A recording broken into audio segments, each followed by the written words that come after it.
কিংস্টনে West ইন্ডিজের বিপক্ষে বল হাতে ক্যারিয়ার সেরা বোলিং করেছেন টাইগার পেসার নাহিদ রানা। শুরু থেকে রীতিমতো গতির ঝড় তুলেছেন টাইগার ক্রিকেটের এই পেস সেনসেশন। দারুণ বোলিংয়ে টেস্টে প্রথমবারের মতো নিয়েছেন 5 উইকেট। টাইগার এই পেসারের তোপে ক্রিজে দাঁড়াতেই পারেননি ক্যারিবিয়ান ব্যাটাররা। কিংস্টন টেস্টেও বাংলাদেশ চালকের আসনে বসেছে সেই সুবাদে। টাইগারদের 164 রানের বিপরীতে ক্যারিবিয়ানরা গুটিয়ে গেছে 146 রানে। কিংস্টনে তৃতীয় দিনের খেলা শেষে পেসার নাহিদ রানা জানিয়েছেন ভালো বল করার উপায়।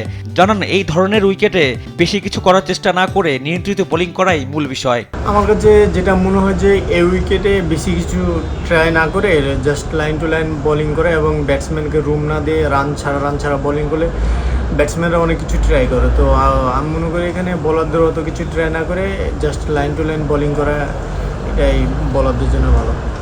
প্রথম ইনিংসে 164 রানে অল আউট হওয়ার পর বাংলাদেশ যে ক্যারিবিয়ানদের বিপক্ষে লিড পাবে সেটা হয়তো কেউ ভাবেনি। নাহিদ রানার আগুন ঝরানো বোলিংয়ে লিড তো বাংলাদেশ পেয়েছে, জয়ের সম্ভাবনাও তৈরি করেছে।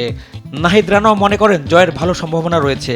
অবশ্য আমরা এখন একটা ভালো জায়গায় আছি। এখান থেকে টোটাল যদি আমরা 250-এর উপরে দিতে পারি তো ডে 4-এ ব্যাটিং করা ব্যাটসম্যানদের জন্য ডিফিকাল্ট হবে। উইকেটটা একটু অন্যরকম হবে, উইকেটে আনইভেন বাউন্স থাকবে, স্পিনে টান থাকবে। সো আমরা ভালো কিছু একটা পাবো, ডে 4 থেকে ভালো কিছু একটা বের করবো ইনশাআল্লাহ। বাংলাদেশ দলের পেস বোলিং কোচ আন্দ্রে অ্যাডামসও প্রশংসায় ভাসিয়েছেন রানাকে। তিনি জানান তার মতো পেসারদের দিকে আলাদা নজর দিতে হবে। আমরা জানতাম কোনো না কোনো পর্যায়ে এমনটা হবে। আপনি যখন 150 কিলোমিটার গতিতে বোলিং করবেন আপনি আসলে উইকেট পাবেনই।